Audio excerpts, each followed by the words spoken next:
ஆடியின் தங்க கலசம் மண் படலாமா?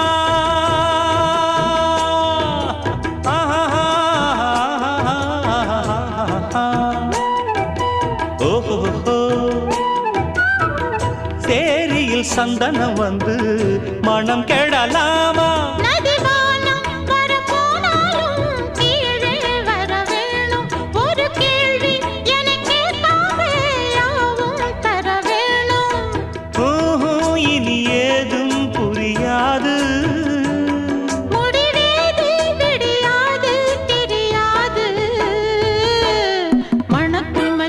மஞ்சத்தில் விரிச்சு கணக்கு பண்ணுங்க கன்னி பொன்னிருக்கு மாமா. சிரிச்சு மயக்கும் சின்ன பெண் உனக்கு எதுக்கு இப்படி புத்தியும் இருக்கு போமா?